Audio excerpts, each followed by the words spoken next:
प्रकरण दूसरा, मन की उत्पादन शक्ति।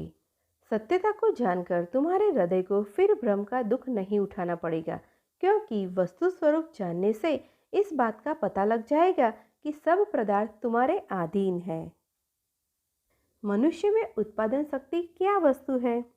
केवल विचार शक्ति। विचार करना क्या है? उत्पादन है। इस प्रकार हम जीवन पर्यंत उत्पादक रहे हैं, वरन हमें इसका कुछ भी पता नहीं। हमने समझा था कि उत्पन्न करने की शक्ति कोई अद्भुत और अनोखी वस्तु होगी, जिसको कि हम बड़ी खोज के बाद किसी दिन बाहर से पाकर ग्रहण करेंगे। हम यह नहीं जानते थे कि जिस वस्तु की तलाश में हम बहुत दिनों से थे, वह हम में सदैव से मौजूद है और हर समय हमारे साथ रहती है। बात केवल इतनी है कि समुदाय रूप शक्ति होने, उचित रीति से काम में लाए जाने और मतलब के लिए काम में लगने के बजाय जल प्रपात की भांति वह निरंतर नष्ट होती रही। वह उत्पादन शक्ति होते हुए भी हमारे जीवन को निरर्थक और बेकार बनाए रही।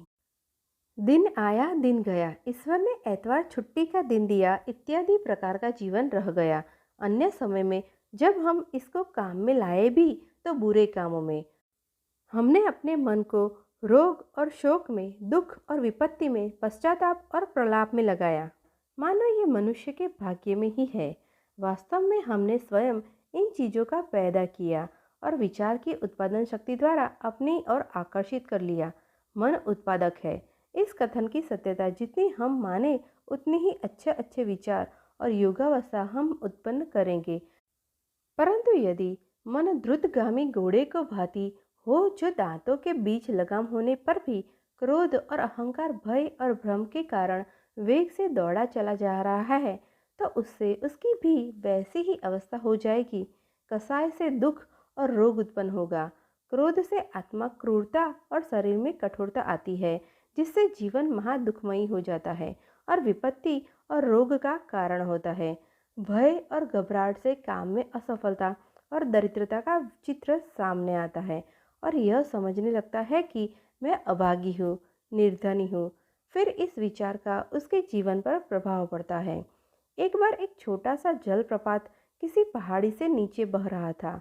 इसका उद्गम उस पहाड़ी के ऊपर था और इसका जल नीचे बहकर समुद्र की ओर जा रहा था। उसको बहते हुए युग व्यतीत हो गए, परंतु किसी को इस बात का ज्ञान स्वप्न में भी न हुआ कि पानी की उस धारा में कोई शक्ति छिपी हुई है।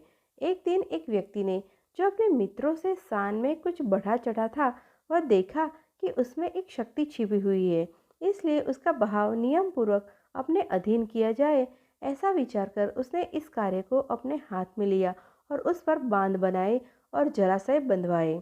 उसने इंजीनियर बनवाए और पानी उठाने के लिए पाहिए खड़े किए। फिर क्या था, उस छोटे चश्मे ने, जो कि शताब्दियों से पहाड़ के नीचे निरर्थक बह रहा था, एक महान शक्ति धारण की। उससे जब कितनी ही आटा चक्की चलने लगी, बड़े बड़े गहरे जलाशय में पानी जमा करके लोगों को पहुंचाया जाने लगा और उसी के जोर से बिजली की शक्ति भी पैदा की गई, जिससे शहरों की गलियां और मकान रोशन हुए। इन सबका प्रधान कारण एक वही व्यक्ति था जिसने कुछ विचार करने का कार्य किया था।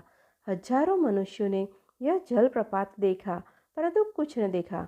हाँ, एक मन था जिसने वह धारा देखी और उसकी अव्यक्त शक्ति और उस शक्ति का प्रयोग और कार्य देखा।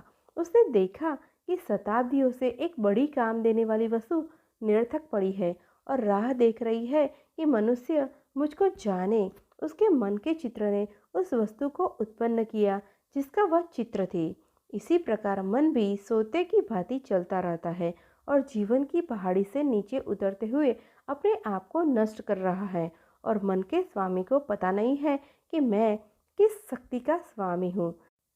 परंतु इतस्ततः कुछ स्त्री पुरुष सचेत हो रहे हैं और विचार करना प्रारंभ कर रहे हैं।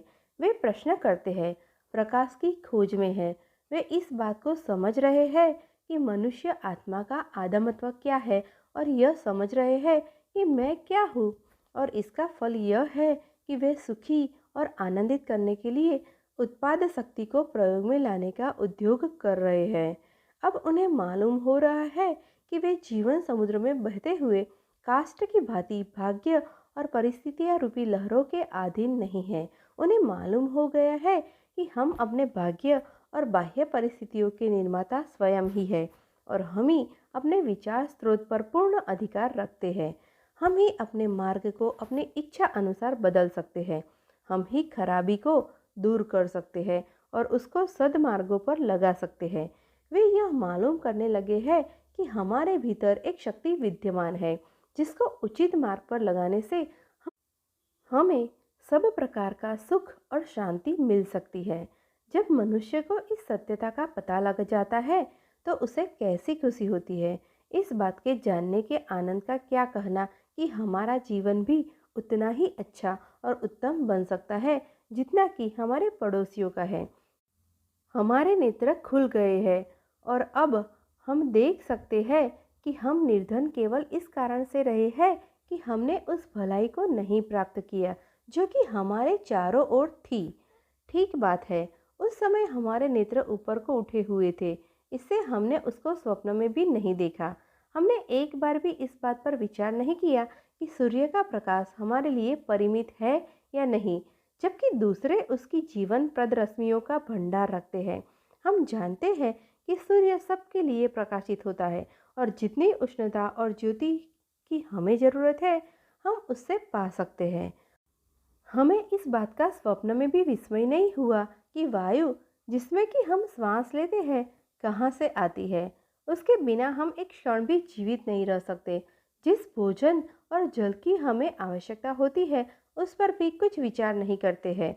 कैसा आनंद हो यदि हम जान जावे कि केवल सब हवा ही हमारे नहीं है जिसकी हमको आवश्यकता है, यह धूप ही हमारी नहीं है और यह अन्न जल भी हमारा ही है, किंतु इतना ही और इसी प्रकार हर एक लाभदायक कार्यकारी वस्तु भी हमारी है।